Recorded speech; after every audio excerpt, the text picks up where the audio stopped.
Welcome to this new webinar on Frenchly.us. Really happy to have you for this new edition about today. We will talk about relocating to France and especially having a second home to France. We will talk about all those different topics thanks to Richard Hammond and Fabien Pellissier, who are our two experts about those questions. They will introduce themselves. But first, we are on live, so if you have any question, you can just raise the hand, or there is a Q&A if you are following us on Zoom. If you are on the social networks, on Facebook or YouTube, you can just put your questions in the comments and we will answer at the end of this webinar. Fabien, who is like the founder of Fab French Insurance, independent insurance broker offering bilingual service that meets the requirement for long-term visa in France. Thank you, Fabien, for joining us. I don't know if you can turn your camera on. And Richard Hammond, who is the owner and managing director of French Connection HCB, bilingual relocation specialist, experts of visa and residency application. Thank you, Richard, for joining us as well today. Let's start with a quick introduction of both of you, and we will, after this introduction, we will have the pleasure to receive Gordon and Deb, who are Americans and who are like sharing the time between France and the US, and they will be a good witness of your service. Yeah, fantastic. Thank you, Clément, for the introduction. Thank you for having us. Thank you for all of you guys tuning in. Obviously, you potentially already watched our previous webinar on the requirements of visas, etc., which we will cover today in a slight amount, but more about French Connections. For those that don't know the company, of course, we're the leading relocation company to France. We help in every aspect of the actual move, from admin to potentially helping you with purchasing a property and all of the legal aspects that will follow. We do specialize in the US market. I'm actually currently in the US myself, although I live in France.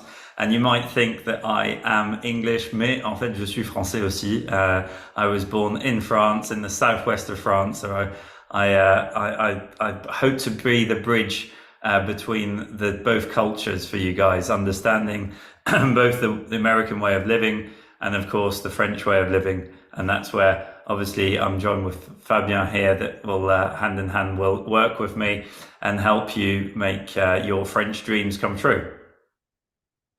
Wow, quite an introduction. Well, like Richard was saying, I mean, we've been working together for 5 years, I think, maybe more, at least 5. It's been a fantastic journey, and we've seen crazy things like Brexit, COVID. Was kind of an eventful adventure. So I'm Fabien, founder and managing director of Fab French Insurance. So we do specialize in the sexiest topic, which is the insurance that you will require for your visa application should you consider more than 90-day stay in France, but also for more casual stuff like, property insurance, vehicle insurance. And again, we've been working with Richard hands in hand together for like years now. And this is an industry we know very well. We both provide services basically with 100% money back guarantee, because over time, we're so confident that we know that if we take a file, we'll see you through the gates. So yeah, that's basically the adventure. And hopefully we'll share some tips to avoid you some of the headaches of the French admin that we're so capable of doing in France. That's something we'd like to be doing. So hopefully you learn a few tips. Yeah, cool. I think also, Fabien, it's like the point of today's exercise was to make it more focused on the US Canadian market, which we of course deal with more and more, because I think it's the first time, I think you came up with that stat not all of that long ago, it's the first time that there were more Americans for once arriving than Brits this year in France. So I think an awful lot of you guys moving from America have got so much more to consider, right? Because it's such a further afield move for an awful lot of our clients that might be watching even today that from the UK. You can travel back by car. It's not quite as easy to do so from America or from Canada for that matter. But also, I think it's just that there's a transitional period. An awful lot of our American clients, for instance, will be first, second homeowners, and then moving to France potentially full time. But you don't just do that overnight, so to speak. So I think it's an awful lot more prepared. I think it's fair to say as well, I don't know about you, Fabian, but for the American market, for the people that move from America, there's a tendency for me to find that people are in love with France, right? The Americans have, and I'm generalization potentially, but you make a real effort with the language. Quite often we'll have members that are studying at the Alliance Française for years, and this is a very much prepared move.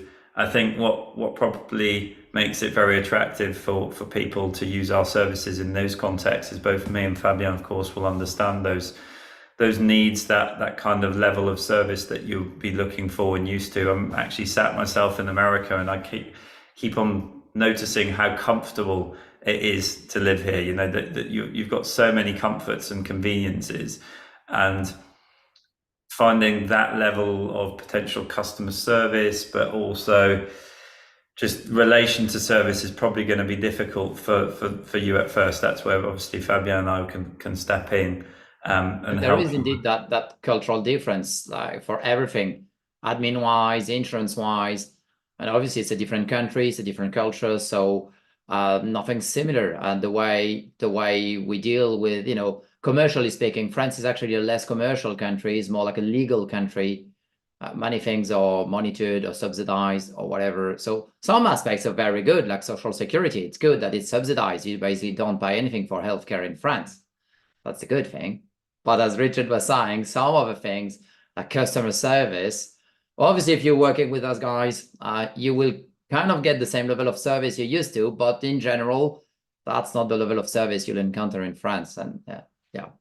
I think you're right. I mean, the problem being is that even for purchasing, it's like, well, coming back to it, it's something that you don't really notice. I guess that the healthcare thing, which of course you do because people are asking you that question every day. For me, it's more, okay, how do I get a visa? Well, in reality, all of those things, as Fabian mentioned, we give money back, delivered goods guarantees. So, if you're looking to move to France, you come to us and we'll make it happen. Really, that's what we're saying. And if you have specific questions on visas, you can have a consultation with us. But we cover an awful lot of that on the web right these days. So Fabian and I are popping up everywhere talking about that aspect. But I think today, what's really cool to be able to discuss is, okay, so affordability. How does it work? How does it even compare to the US, right? Or Canada? Is it cheaper to live in France? I think there's also those things. But one thing that you've just touched upon, which I'd never really considered, maybe it was due to my age, maybe it's because I've got kids now, but even just traveling to the US, you kind of take for granted, having grown up in France, or also being influenced by another country, the UK, where there's a free healthcare service. It's things that we never really consider as French people, is it? It's like we kind of always complain about it, but the fact that we've got great doctors, the fact that we've got great hospitals, the fact that everything is private, more or less, that nothing's overloaded or overcrowded, is a key selling point. And even if you're homesick, there is the American hospital in Paris. But I think it's one of these things that we haven't discussed very much on webinars, but it's actually, if you're looking to relocate and initially, second home to then maybe move completely and retire in France, the healthcare system is just also, and it's actually something that I've suddenly thought of arriving in the US yesterday. I was like, okay, am I actually covered? And then you think, okay, yeah, I have got travel insurance, I got all of these things, but it is something that we take for granted for sure. And definitely, if you're thinking about moving and making it long term, the health system is one of the key positives for France. But bearing in mind, Fabian can help you, of course, with private medical cover. Please consider that if you're still working, and I think some people forget about this, Fabian, we kind of haven't touched upon it so much so of late, but a lot of you guys from the US, when you're relocating, you're still working. So you've got to be careful on your social charge tax on your overall income, because whilst there's a great dual tax system treaty between US and France, you're still subject to social charges if you enter the French system. So you might want to stick with one of Fabien's private policies to avoid doing that. But of course, there's an element that being in the French social system does help you get your residency card. It's not mandatory, or shouldn't be, right? But we've had the case quite a lot recently where the prefecture has said, look, you know, if you want to become a resident, you've got to enter the social system. It shouldn't be mandatory, but do you find that an awful lot, Fabian, with clients? Yeah, well, same as you. More and more social security seems to become like a requirement to get the residency permit, like you're saying. But also there are a couple of things here that are very important. First, taxes in general. Like France is actually a very good country tax-wise in terms of national taxes. Like even from you guys from Canada, the US, you'd probably end up paying less taxes in France. I know it comes as a shock most of the time. You're like, well, France doesn't have that reputation. But as Richard was saying, the reputation comes from social charges. So national taxes are actually quite good in France. They're not that bad. There are ways and schemes you can do to avoid paying much. Like, for example, there is basically no such thing as a wealth tax, except if you have real estate. But basically, you can have $1 billion, you would not be paying anything. If you have real estate that you would be paying. But also, so social charges is the thing you're trying to avoid, like Richard was saying. Oh. And also, well, the social security system itself in France, many of you guys that, I mean, we can tell by the questions you're asking, you know, you try to understand the system. There's one thing I like to say, more than happy to answer all of these questions. But the French themselves, like Richard was saying himself, you know, he's not in the insurance industry. He didn't know about the system. He just knew it worked. And that's it. So usually the French don't know how the system works. They just go for it. And they know it's basically for free. And so all that to say, that's why basically the French government, the prefectures, the officials, they kind of do expect you to become part of that system. Because it's supposed, I mean, the system is supposed to work this way. You know, when you go to an hospital, you're not supposed to pay out of pocket. You're not supposed to be using private medical insurance. That's not what they expect. So that's why they're kind of pushing forward massively so that you are part of the usual system. Yeah, and I think it's really key for the people that are watching today that are potentially thinking about second home ownership and then becoming a resident. I think it's kind of, you might want to stay on private medical coverage and actually either renew your visa every year, for instance, rather than becoming a resident straight away, because then it keeps you away from that aspect and you can then still enjoy all of the good things that France has to offer. But, you know, those, again, we're not giving financial advice here today. It's just talking about things that we see on a daily basis and questions that might be asked. And I think for me, it's more, the more time I spend in the US or with US clients, it's also noticing those differences that don't seem huge to me or Fabien, for instance, because we've both grown up in France and we're used to those systems, but they're actually quite alien to you guys. So I think there's these considerations to be had. We recently done an interview with Gordon and Deb, who are clients of both myself and Fabien, that you can find on our YouTube, where Gordon and I are talking about all of the financial aspects and affordability as an American in France, and actually doing that recording with him. I was then thinking about other things. It's funny how these things make you realize how lucky we are in France, right? Yeah, it's like we joke about it all the time. I get away with it because I'm also a British passport holder, but you always laugh, Fabien, how much I'm saying when we're in the UK together, the food is terrible, which is not always terrible. It's just that on average, right? On average, even in a fancy restaurant, They don't. Yeah, but it's on average, it's just so much better on average in France. I think what I've noticed as well, guys, in the US, everything is massive. It's just so big. It's just like everything is huge. We were down the supermarket this morning, and it's just kind of crazy how big and packaged everything is. And I think, you know, we joked, Fabien, when I did that video on YouTube a few months ago now about the differences between supermarkets in France, the UK, and America. And one of the biggest things that comes back from me when I'm having interviews with clients, and this is maybe different to you because they're not really talking about insurance with me, but clients that keep on saying to me, you know, one of the biggest reasons we want to move to France is just the pure quality of food. Like the actual ability to go into a shop. Lifestyle in general, yeah, what's come up often. Lifestyle, the pace of life, yeah, as well. Because, well, let's be honest. Well, depends where you're going. If you're going in Paris, you may experience kind of a similar lifestyle as you're used to in the US. But even if you go in the southeast of France, although Richard and I would advocate for the southwest of France. I mean, we'll conquer the world one day. But yeah. The more rural the area, the highest, I mean, the fresher the food, basically, the highest the quality. I mean, basically everything's organic. I mean, it's not even something people will push forward, like it's organic. Yeah, well, it's the by default quality of food, basically. So yeah, quality of life and pace of life. I think that's, again, it's and Richard, there is an anecdote in Richard is from an area of France, which is the Gers. And that area of France, Americans doctor will call that the French paradox, because basically the diet they have there is like they eat tons of duck, fat products, they drink heavy liquor, and yet they are the area of France where they live the longest. So might be the pace of life, I don't know. But maybe the pace of life, but I think it's just, generally speaking, it's just the raw quality of the materials. I think for me, that's the biggest thing that I notice when I'm abroad.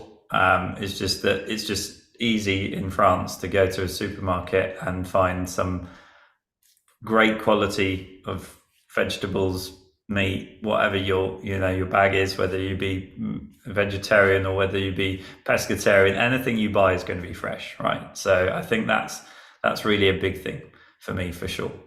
And in terms of all of the kind of other aspects of brasseries, restaurants, all of those things that you kind of imagine and you think are going to be great in France, but they're great everywhere over France. I think that's for me, that makes the difference with the UK, for instance, is that you have a few nice restaurants in the UK, but in France, on average, it's just fantastic pretty much everywhere. And even for, cost wise, it's just ridiculously cheaper compared to the US and Canada. Yeah, it's particularly cheap.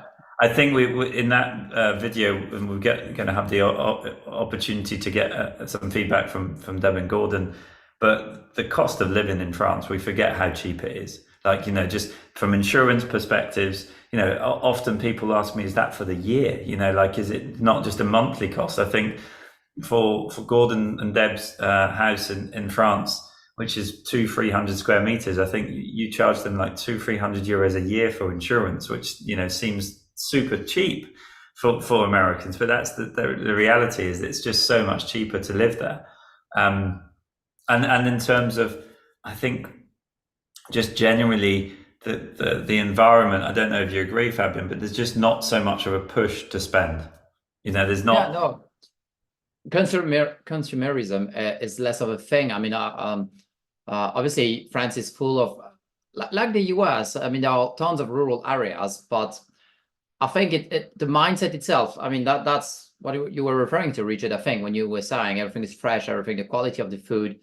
And that quality comes from, it's kind of a derivative of a mindset, like the French mindset, which is, I mean, quality over quantity in a way. And that might be an area where the US in general, and the US market and France would kind of diverge in a way. And that's what might draw some people to France as well, because pace of life is different. And people tend to go for higher quality products in general. I mean, not everyone, obviously, but yeah. And I think sorry guys, if I could just jump in, because our readers are really convinced that they want to live in France for sure. And I just wanted to go back because you talked about having a second home or relocating to France. In your opinion, what would be the good strategy, like to start somewhere and say, okay, definitely I want to have these good products and have a good coverage, insurance coverage. What would be the good strategy where to start?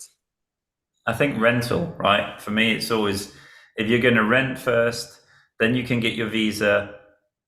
With that, you can see, try before you buy in a way. Explore the That's if area, yes.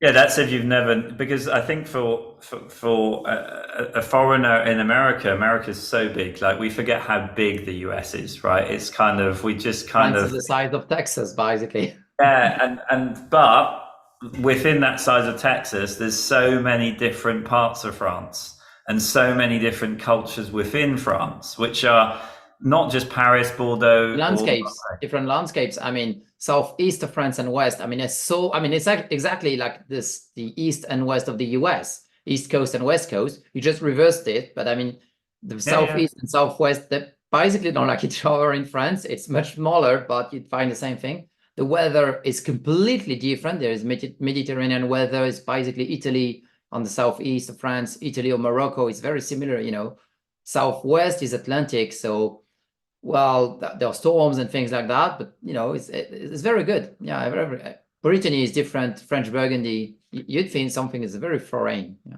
But of course, the cost as well. I think that's what's really, prompted, and thank you, Clement, for bringing us back to that as well. But the cost of living is one thing, and I think that will be cheaper. You'll find that is overall a lot cheaper, probably 20% or more than the US. What's going to be excessively affordable, and coming back to your point, Clement, is second home ownership, which I can often then justify to become an investment placement into a home, and then you can buy your main home as well. Because in France, you can buy, and I think there's an awful lot of areas that you might not know is American, but the Southwest, for instance, Fabien, of course, is a particularly great place to invest because you get, it's the Gers is often referred as like the Tuscany of France. It's where French people go on holiday, right? It's where Parisians have second homes. And these rural areas, they've got lovely market towns, medieval market towns that have actually been completely left by the French, because the French are moving to bigger cities, building, modern houses. And for a lot of my American viewers, what they like to have is a house where they can come down and they can experience French life. They can come out of their house. This is something very relevant. You mentioned the medieval towns, and this is something I come across very often, like seeing people literally buying castle in France for less than €1 million. Yep. Like, for €1 million in France, you can buy a proper castle with, with the towers, moat and stuff, like proper castle. So that's something people don't realize. And in a good shape on top of that, it's not like a crumbling castle or something. Yeah. This is something worth considering, as you were saying, in regard to the cost of life. And also something that people, especially from Canada and the US, are asking me a lot. Like, well, do we need citizenship? Do we need a visa or do we need to have a French bank account? Well, in theory, you don't need anything to invest in France or to buy a property in France. However, we would recommend you to have like a French bank account, but that's a different topic. In theory, there's no requirements. You can set up a business in France. You can buy a property in France without being French, without a visa, without anything. So opportunities are out there for you guys. But I think the main thing is, as well, as Gordon will probably mention in a few minutes, you don't need to be a millionaire to buy in France. Like, with €200,000-300,000 in the rural zone, you can buy a lovely apartment, a fantastic quality of life for a second home that could become a property, like a proper home. Oh yeah, it's that's the thing, is that we forget, because being in France, we're thinking, €200,000-300,000 is still not that cheap. But for you guys in the US or Canada, that you can buy that kind of space with a great amenities that will allow you to have all of the things that you would have in potentially in Paris nearly, but on a smaller scale. One thing you do have to consider is property tax, and again, I'm not giving financial advice here, but IFI can quickly creep up on you if you own property and you're going to remain a property owner in the US. Because quite often you guys, well, you're lucky or unlucky, your properties are well worth over $1 million. But it kicks in at 1.2 million, though. Yeah, but it's easily added into, because that's something that it's worth having those conversations before you actually keep a property in the US and move to France. It's what we're saying is it's great if you're completely relocated. Fabian's completely right. Well, there is something we didn't mention. I'm just thinking about that, like a massive cultural difference, though. It's a discussion I've just had with one of our providers as a business, that we're kind of surprised that it's uncommon for us in France, as a French business, to pay ongoing payments with a card. So just something, in France, my wife is working in the banking industry, so that's how I know the thing. But in theory, I mean, the rule is not really applied, but in theory, you're not supposed to be using a card for ongoing payments or for business related kind of payments. The card is supposed to be like daily shopping and things like that. So French regulation, in theory, prevents people from using a card. Like Netflix membership shouldn't be paid with a card. It should be a direct debit from your bank account. And I'm saying that because this is deeply rooted into the French culture there, therefore. And many, many times you'll see that people in France, providers, electricity bill, so obviously insurance providers, and many, obviously, if you have to pay taxes in France, etc., they'll want to direct debit your account. And this is not something, it is not because they're trying to push something commercially to you. It's a thing in France. Basically, everyone's paying the card. I would say 99% of our clients, and we have more than 5,000 clients, 99% are paying with direct debits their insurance premium. Because no insurance in France, no insurer is happy having clients paying with a card. And if they are, they'll charge a massive premium for that, because this is not the default mode. So that's something to be aware of.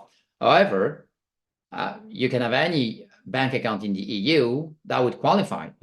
Obviously, again, Richard probably would advise you'd get a French bank account, would make your life better. But yeah, sure. And I think in general, those who've got questions about all of these kind of elements, we'd be happy to answer them directly. We've got solutions pretty much for anybody moving to, whether it be second home ownership or main residence move. I think what I would like to reiterate is that it is so cheap for you guys to own initially a second home. In fact, it's not even worthwhile once you know which area you're in, renting, because you could buy a property, you could rent it out if you're not there. There's there are some great solutions for that kind of aspect, and equally you might just want to buy it and keep it for yourself. It's the point of having the second home. I think if for those questions, I've seen a few about affordability on running two households. Go onto our YouTube channel, French Connections HCB. You'll see there's a full interview with Gordon where we cover all those kinds of topics of owning a second home in France, how affordable it is, and how easy the sites are. And something important, you're still to the bank account, Richard. That's something you should be, because that's something you say quite often, but I think it's worth mentioning again. The fact that they can open Americans and Canadians, they can open a bank account in France. However, if they go direct with the bank, I'll explain kind of the backstory, because it's kind of French specific behavior. Like if they go direct to the bank, it might be harder for them than going through guys like you. Sure. Just because you're working. It's not never going to be easy, guys. I warn you. We've got an agreement with one of the biggest banks in France, so that you can open an account through us or through our services. But there are still a whole load of questions, a whole load of loops to jump through. But we can do it, so that does answer any questions. That's easier compared to if they go direct to the Parisian office, for example. Because if they go direct, they'll deal with the Parisians. I don't think you even can. I think they've got regulations towards that. But I mean, in general, all of those questions and queries we can help with, we're just geared up to do that these days. So I think that's a cool thing about having worked so hard over the last 5 years with Fabian to get this working. We can make it function, right? That's the easy part. We can make you get here. But the key tips is, if you're thinking about buying, look, for me, check out the areas, make sure you know which area you want. Don't be too guided by the property. because there's going to be loads of options in terms of property. But affordability, if you think you need to be a millionaire, multi-millionaire to own a house in the south of France, you don't. Simply, you don't. 200,000 euros, 300,000 euros will buy you a lovely place. And it's very affordable then to run it because the cost of living is so much cheaper over here. And I've seen a question about kind of the resentment, potential resentment towards Americans living in France or buying second homes in France. So, well, I don't know if some are listening from the UK, but the only resentment that we can see sometimes, because the French globally, they're kind of welcoming towards expats. I mean, they love foreign people, they love foreign in general. And especially people coming from, you know, you're exotic from our perspective, you know, Canadians, Americans, you're from overseas.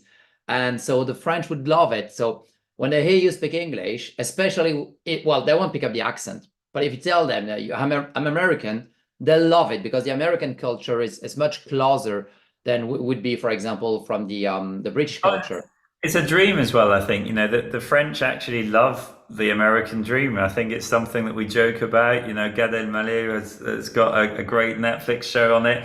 I think the other thing is for you guys is that it's just generally speaking, it will be a welcoming area because you're a novelty, right, to the area as well. There's an awful lot less Americans than Brits. We've got the bad reputation as British, generally speaking. It's okay for me to say that again, but I think the American won't feel that. I mean, the minute they understand the American, well, sure. I mean, it really depends. I mean, you might find some jerk, but it's like everywhere in the world, you'd have jerks sometimes. But in general, the friend will be very friendly. Actually, they'll try to come to you to practice their English or things like that. They'll love it. They'll love it. Sure. And they'll love you then, most probably. But I think it's all really possible, super affordable. Opening a French bank account, again, we can totally help with. I mean, there's not so much many requirements. It's just essentially an awful lot of documentation on proving who you are, and your financial background and what your interests are in France. I mean, it's pretty standard stuff. It's just a little bit more pushed because you're doing it at a distance. And in terms of property, again, I think it's just there's so much opportunity for you guys to have, you know, to make the dream come true maybe a little bit earlier than planned. I think the story of Gordon and Debs is one great one to approach, and maybe that's a good bridge to take us to the introduction, Clément. Absolutely. I was about to tell you we have a dream story to share. If you're Gordon and Deb, you can turn on your camera. Thank you for joining us. What's better than like a true story? And so you are coming from Minnesota, and you have been helped by Richard and Fabian. So yeah, please share your story with us. Absolutely. Thank you so much for having us. You want to start? No, you can go ahead. All right. So we, you know, I think as someone said earlier, you know, Americans love France. Many Americans love France. We fell in love with France when we visited just as you know, tourists, starting in 2011. First every other year, then it was every year, and you know, we visited many different parts of France. We'd never been to the region where we live, which is this far southwest France. That's Richard's doing. But it was during the COVID pandemic that we decided that we needed more France in our lives, and that the once a year, 2 or 3 weeks vacation wasn't going to do it for us. So we set the intention that we would have a place in France. We didn't know what that would mean. We didn't know what the process was. We didn't know anything about it, but we started looking at properties online. And during COVID, for 18 months, almost every morning, I would get up and scour property sites from looking at places, frankly, from the Italian border to the Atlantic and all the way up to the Dordogne. So a huge piece of territory. Too big. Way too big. We decided that we weren't going to look in one area, and then I would say, well, but there's one really nice place over there, so maybe we should put that back in. So we did that for a long time. We contacted Richard and said, please help us. You know, one of the things about trying to, you know, get a second home or move to France is French real estate agents won't necessarily take you very seriously as an American. I think they have way too many people who come on vacation and they want to just like do a little tour of properties, and you know, and the property agents look at that as a waste of their time. So we hired Richard and his team to help us to set those up. We came in September of 2021 and looked at about 8 or 9 different properties. We had fallen in love with one. We were all set to, like, let's go make an offer. Let's get this thing done. Had lunch with Richard. He said, well, here's some issues you may want to consider. And by the way, we have this other place over in this little town nearby. Brought us over to where we now live. Showed us through a building that had been empty for 50 years or more. That was, as you can see on the videos, if you go out to Richard's YouTube channel, was completely derelict, but you could tell it was really solid. And having a construction company, he was able to reassure us that everything would be fine and he'd be able to renovate this. So we said yes shortly after that. And by May of 2022, we were arriving with suitcases full of clothing and stuff. We didn't move any furniture. We bought things old and new in France, but we brought clothing and whatnot. And honestly, it's been fantastic. We kind of share our time between the US, where we have work and children, and then in France, where we just love to be as much as we possibly can. Yep. And Gordon, maybe you can share that anecdote that Richard did introduce you to some of that hard liquor that they have in the Gers, which make them almost immortal. It was the Armagnac that clenched the deal. But I think what would be really cool as well, Gordon, is that I mean, guys, if you want the full story, we've just done a really long interview, which, we apologize is an hour long, but I think, we don't have time for that today. You can watch that through our YouTube channel. But briefly, Gordon, on the affordability, without giving financial advice to anybody, but I think your story is great because you were preparing this and then realized that it was affordable sort of halfway through the way. Like it was kind of. Yeah, I'll speak to that because we had when we told our friends, we have a friend group that people we've known for 30 years. We told them we were going to buy a house in the south of France, and they thought that was crazy. And they said, only movie stars and rich people could build a house in the south of France, or to buy a house in the south of France. And it's like, well, we're neither. We're not, not movie stars and not rich. Yeah. So where most people in the US would end up, having a second home is likely to be at a beach property or in the mountains somewhere, or in Minnesota, it's up north on a lake. And honestly, we would have spent 2 to 3 times as much for a property there as we did for the one that we absolutely love here in the Gers. And it's not just that. The purchase was doable. We ended up refinancing the second mortgage on our house. And again, not to provide any financial advice to people, but that worked out really well for us. But then the daily living costs. For Fabian, the cost of insurance for the car, for our home, certainly for health insurance cover, is a fraction of what it is in the US, especially on the health insurance side, and just daily living. The quality is much, much better. We go to the marché every Monday. Even in the grocery store, the quality of produce and meats is significantly better than what you have access to in the US. And the prices are about 50 to 60% less. 40 to 50% less, so about 60% of the total. Going out to dinner, it's rare that we spend more than 100 to 120 euros for the two of us with, a full dinner, bottle of wine, that wonderful Armagnac that Richard was talking about, and sort of all in, because tax and tip are included. So the price you see on the menu is the price you pay. In the US, of course, you have to pay all of that in addition. So we find it to be, extremely affordable.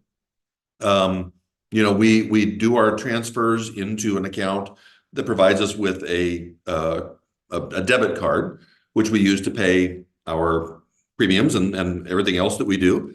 And we also do have a French bank account for other transactions through French connections as well. And Gordon and Deb, maybe like a small personal anecdote, but do you find the French friendly around your place? I mean, how you've been welcomed? Very, very welcoming, very welcoming. We have French friends. We've had dinner at our French friends' homes. People are very very happy to speak with us and very understanding of our French. Gordon's is more fluent than I am, but Just willing to make mistakes Yeah. more readily. but everybody's been so welcoming, and we feel very, very much like we've been accepted in this little town that we live in. So I mean, even when you don't absolutely. show up with a bottle of Armagnac, even when you don't show up with a bottle, they You don't have No, to you show up with don't a bottle of Armagnac. It's always welcome, of course, but it's not necessary. That's good. That's good. You know, it's a fairly small town. We're about 3,500 people. There's obviously a lot smaller villages or hamlets in France, but you know, honestly, lots of people recognize us now that we've been coming back for a couple of years, off and on. You know, we always tell people we found it important to go out a lot when we first got here, so that people would see us around and start to recognize in us. restaurants. In restaurants and that sort of thing. By going out, I mean to restaurants. There's not a lot of other going out that you can do. And then, you know, when we were getting ready to leave, we would say, we're leaving, but we're coming back. And we stressed the fact that we weren't just there for a holiday. We were just here for a holiday. We're here. We bought that house. We renovated that house. You know, the one that's on the corner across from the Cordonnier. And they would all go, "Oh, I've seen that. There's workmen going on." It's like, that's us. That's our stuff.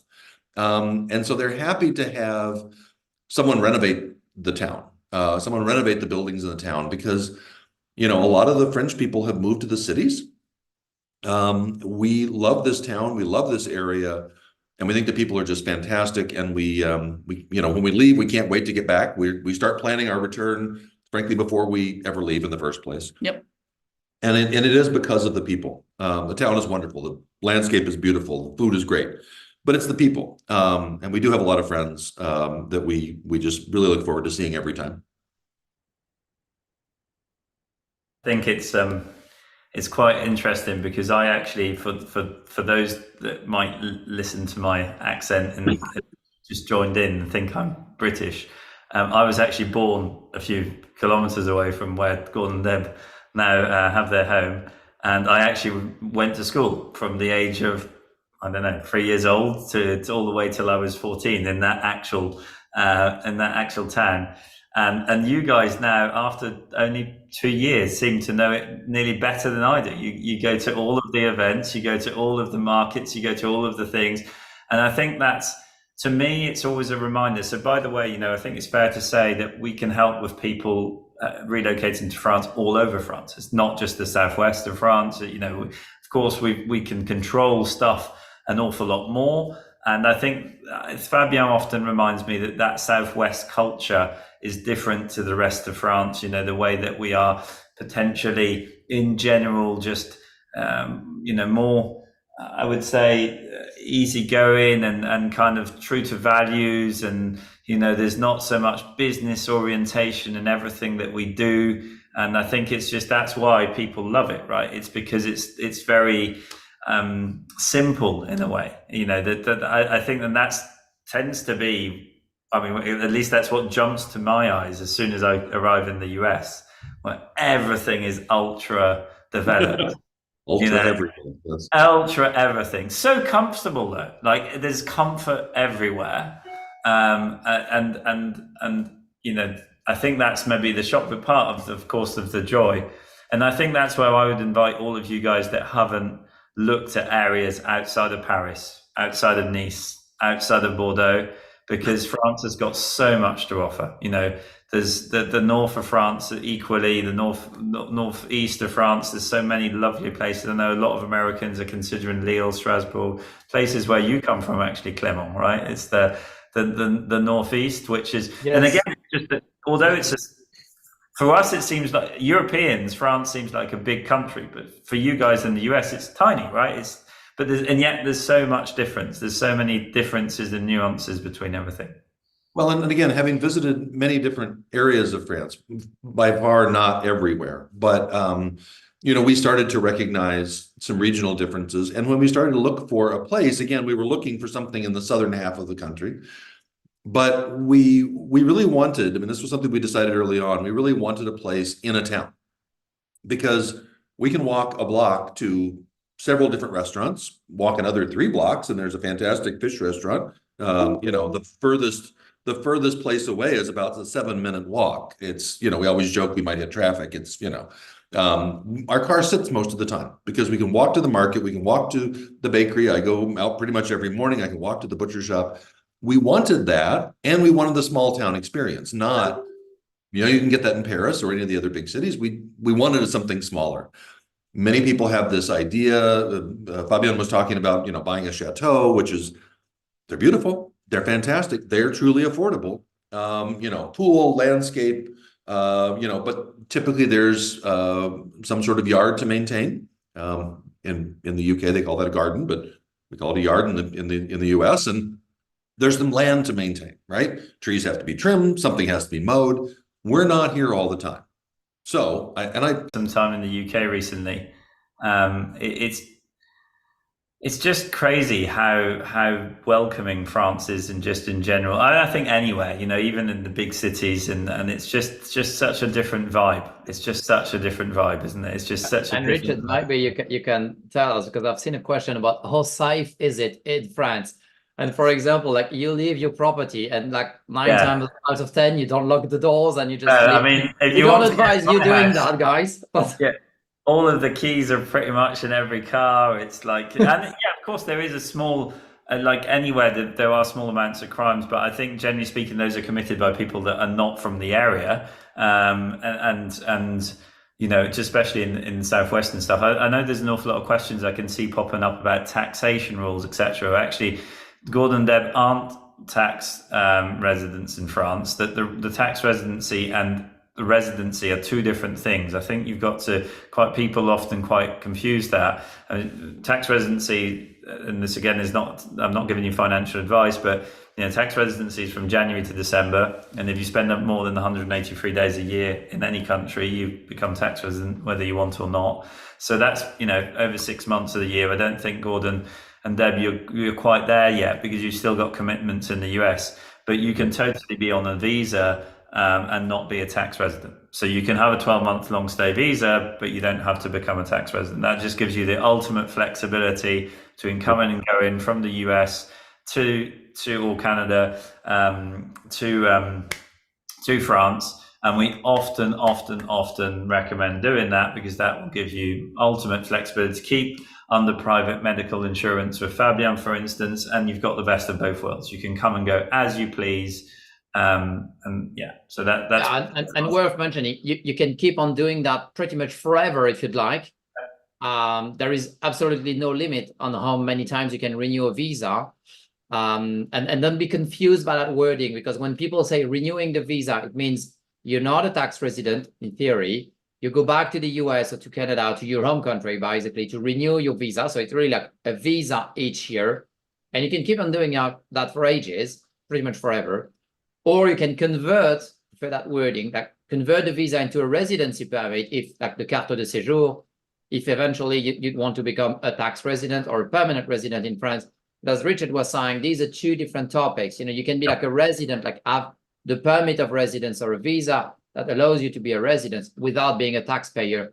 And that's also why this is kind of an in-depth conversation you need to have, because everyone's situation is different. So there is no one fit it all kind of answer or solution in there. And so that's why Richard's advice in this, well, again, it's not an advice that fits everyone, but it's something important to be aware of, that you can be on a visa pretty much forever, same as you can be on a residency permit pretty much forever without speaking French. I mean, sure, it does help, but I mean, the law was not passed. And even if it was, I mean, you'd have years until you'd have to pass a language test. So French is very, very flexible. And right now, it might actually be the country in Europe which offers the most flexibility. Like Spain, they would expect you to be in Spain for a certain amount of time. Or in France, basically, they don't really mind. You get a visa, you come and go as often and as many times as you please. I mean, am I correct, Richard, with that? Yeah, I mean, I'd like to reiterate actually that point, because again, being in the other way, in the other situation with looking to get visas in the US for colleagues of mine, Gordon, Deb, we've had these discussions, but we forget, and Fabian and I probably forget how easy, because in our mind, like getting a visa is easy, right? We do this every day. So, right. You just need the insurance policy, you just need this. But as an American, if you compare it to how difficult it is to get a visa in the US or in Canada, Christ, I just want to reiterate that this is actually something that's not that's most straightforward path, but you can do this by yourselves if you wanted to. Of course, most of the clients that we will be using will see that value. And I guess it's the value in your time and not wasting your time, and having somebody that, in a company in our case, that cares about making sure that this is successful for you, that you're not wasting your time. Again, these services are free. I always say you can do all of the things that we provide entirely free, and you can do it yourself. And that's contrary to what it would be if you would go into the US. If you go into the US, you need an attorney to do your paperwork. It's not easy. France is actually pretty welcoming, and it's been the case for 35 years, I think. So again, it's very stable. The American come into France, you've always had the sort of the same format, and we can't see that changing any time soon. But to answer your questions, like, you can definitely come in on a 12-month visa. You can come and go as you please. It then gives you access. I think that's what Fabian was alluding to. It's probably the most flexible visa because you also have access to all of the Schengen zone. So the Schengen zone, for those that don't know, is of course Italy, Spain, Portugal on unlimited. As soon as you've got that visa for France, you can go to all of those places. So it's a great stepping stone. But I think if I've got to finish on something, because I know we're approaching our end of the time today, is that also compared to places like Portugal, Spain and Italy, which I absolutely love, and I love going on holiday there, being of English kind of background and having lived in the US myself, France is just a lot safer. France is just an awful lot more developed. France has just got more infrastructure, and it's just less foreign. I know this seems weird. It's less foreign to me than those other countries for an American, for an English person. And I think that's why it becomes such a place of choice for people looking to have the balance between the Latin culture, the pace of life that Fabien was describing, the quality of food, all of those things, but the nice infrastructure and the ease of transport. Now, we're talking about the Gers in particular. You can fly into Toulouse Airport, which is the head office of Airbus, which is the equivalent of Boeing. You can get there from pretty much anywhere in the world, and it's then super easy to get to. So, again, vive la France, Gers. Thank you very much for sharing your expertise and experience. Thank you all. We had many questions about taxation, like specific questions. Don't hesitate. We will share Fabian and Richard contact, so you can ask your personal questions directly to them. If you could just sum up, because for George, we had a good answer. Thank you, Fabian, for it's not a problem to not speak French if you are living there. But Dan is asking if you could just sum up what are the advantage of getting a visa versus the residency. If you could just sum up it. But you can't. I mean, you have to first. You can't get residency without a visa. So you have to start first with the visa, a specific type of visa which is renewable, because not every visa is renewable. And that's probably why you need an expert to help you. But you could do this on your own. You can Google it, you can search it. You might fail the first time, but you can always reapply. But the point being is that if you want to take that hassle away, you can come directly to us. But visa first, residency afterwards. And residency is often referred to wrongly. It's what we call a carte de séjour. So it's essentially a more permanent type of visa. And that happens in France. That renewal is in France. So again, if you want those kind of questions, I think we can cover those in Clément's last webinar, where we actually went more in depth and more in detail, but equally you can just book an appointment with us. Yeah, you can find the last webinar on Frenchy.us. We talked about the visa matters in December. Yes, Fabian? Yeah, I'm not sure to touch base on this. Because often I'm being asked this question often, like, what about residency? Nationality, asking for citizenship in France. And that's something, well, sure, if you want to vote in France or have travel rights because you would be like a EU citizen, or, for things like that, maybe, why not? But usually coming from the US, you don't really have passport restrictions for travels, basically. So I don't really see the point, apart if you really want to vote in France. Because as Richard was saying, eventually you'll get that carte de séjour, which is a residency permit. So at first you'll get like a 1-year permit, but eventually you'll get a multi-year permit. And then you'll get like what they call a permanent carte de séjour permanente, a 10 years permit. And that's basically a visa. That's basically a passport. And you just renew it every 10 years. And they no longer check for requirements. It's like you renew it, same as you would renew a passport. So like asking for citizenship is not really a requirement. Or maybe, Richard, you want to comment on that, because it's kind of a whole package, like visa, residency, but some people see citizenship at the end, but I think it's not really required, is it? Or is it? I agree, and it's not required. It can be useful to do so if you really want to become fully French, I guess, and then you could ask for a French passport after a certain time. But I think my main point is, compared to moving to the US, moving to France, even be it not permanently, it's a lot easier. It's super achievable, both financially and logistically, and of course, mainly on a legal aspect. Thank you. We had another question, like for renting, but I think it's a bit specific. You don't need to have like income in France to rent a house. No, it's obviously specific. I think always with rental, it's quite difficult because we're very old fashioned in France. We don't like doing stuff at a distance. We don't really like doing helping people that we haven't actually met. I'm a landlord myself.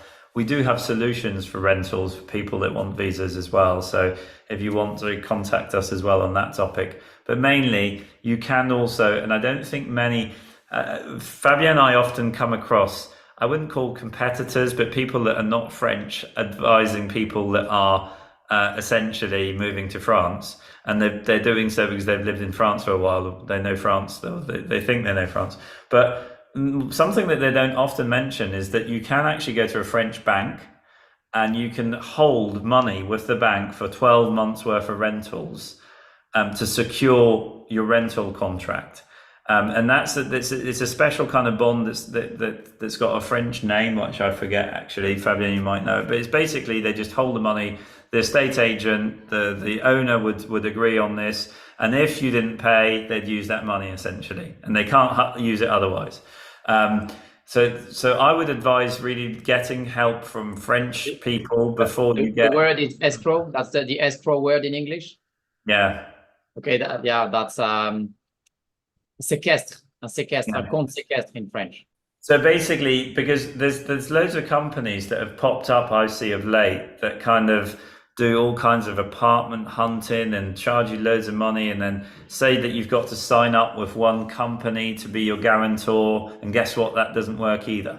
So the thing is that within dealing with French landlords or French estate agents, it's good to know, the French rules of the land. And yeah, income is not necessarily required, but savings could do. But savings in a French bank held potentially under escrow, as Fabien mentioned, is a solution. A quick question to go back to just a general question about the taxation. Is it better to have a house? Is there like any advantages of owning a home in France? Well, so I think inheritance tax laws could be one. If you purchased under a property, gifted shares are not taxable. Again, I'm not giving financial advice here, but the point being is that yes, there are some advantages. Fabien always points out that the richest man in the world, Bernard Arnault, lives in Paris full time. So, France's tax, when you know your way around it, aren't that bad. The only thing to consider, and it's sometimes quite shocking for us, Fabien and I discuss it sometimes, we're not used to having so much high net worth in property. And as an American, you quite often have that. So you quite easily have a free $4 million house in the US, whereas, that would be pretty rare in France, right? So it's really worthwhile looking into the solutions that we have as well. I mean, again, if you're high net worth, please, feel free to contact us, because we've got some really cool solutions to be able to reduce taxes, and that could be refinancing a property instead of purchasing. But all of that takes a lot of time, and so we need to prepare way in advance. So if you've got a plan even 12 months in time to purchase, it's never too late or too soon to come and contact us, because the more time we have, the more we can help. You know, when you listen to Gordon and Deb's story, they contacted us probably 6-7 months, maybe a year before they actually finalized the purchase. But, you know, please feel free to reach out beforehand. We can definitely help. Yeah, definitely. It's a long process, and it's good to be helped. And you are the best to do so. Thank you very much to both of you. Thank you, Gordon and Deb, for sharing your experience. And hope you also want to join us Frenchly and to move to France for the one who are following us. I don't know if you have a few last words. Maybe you can just say, au plaisir de vous voir en France maintenant. That's See you soon in France. Yeah, and for those that want to check out more videos of Gordon and Deb's story, etc., we have it all documented on our French Connections HCB YouTube. But I'm saying that because they might want to hear more about the specifics of cost. We've just covered that in our latest sort of interview, which Gordon has very kindly and generously gifted to us, which is always very insightful, because, you know, you're getting it firsthand. And I think that's the main thing for us today to finish up on. I think, you know, I encourage everybody to try and make the move sooner, because you never know what tomorrow brings. And it's so much more achievable than you think. And you know, Fabien and I can make the paperwork easy, essentially.